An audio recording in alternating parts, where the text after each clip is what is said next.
शायरी ऐं कुते फ़क़ीर जो पाण में मोहम्मद हाशिम जहिड़ो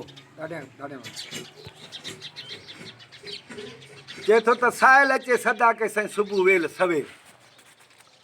ओॾी महिल आंगण ते हे गॾिजिया मर्द मथे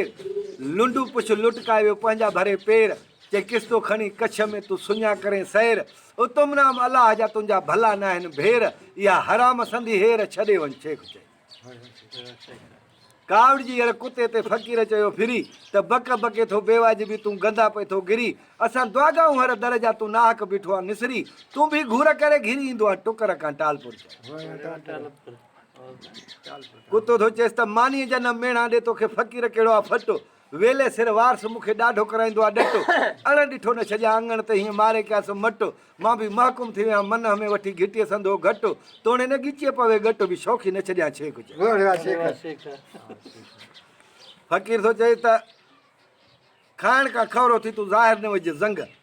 असां सवा घड़ा सैर कयूं आहियूं मौला जा मलंग पाण पचायूं पंहिंजो आहियूं परवाना पतंग दड़ियूं इहे दंग टपी न टालपुर चए कुतो थो चएसि त फंदु करे फ़क़ीर जो हणे नाहक संदो नारो रुलिया वते रुलंदो तूं सॼो ॾींहुं सारो रे सॼो राज में अची गरिया ॾींदो आहे ॻारो हाणे चुस्त वठी चारो वञ छॾे शेख चए फ़क़ीर थो चएसि त उतम ज़ात असांजी तुंहिंजी कुता किनी ज़ात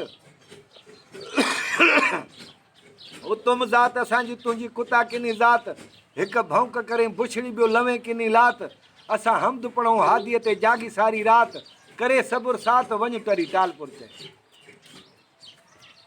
कुतो थो चए त हक़ीक़तनि हाल जी तोखे ख़ासि ख़बर आहे त कई दफ़ा केतिरा तोखे ठाहु कावींदा ठाहे मौला जा मलाइक अची वरी डुक वञनि ठाहे पोइ परवर मूंखे पैदा कयो तॾहिं लाॻा पविया लाहे अञा बि संदरा ॿधे साहे शमला ॿधा थी शेख चए पोइ कावड़ जी कुते ते यार फ़क़ीर चयोसि त जे हक़ सम्झी हक़ी ताईं नौकर निभागा पयल थी प्रीत जा तोखे धुरऊं इहे धागा पोइ बि ॾंद कढी ॾाठा ॾे सुञाणे न साॻिया जे जवान उहे जाॻिया त कराईंदो साईं टुकड़ा टालपुर चए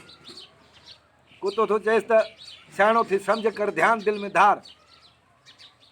कुतो थो चएसि त सम्झ कर दिलि में धार पिनी पाले पेट पंहिंजो पिनणा बेकार रोज़ी हथा राज़ी कजे तूं नज़र खणी निहार हठ वॾाई होॾ छॾे तूं गुरबत मंझि गुज़ार इहो दाता जे दरबार थींदो शरो शेख चए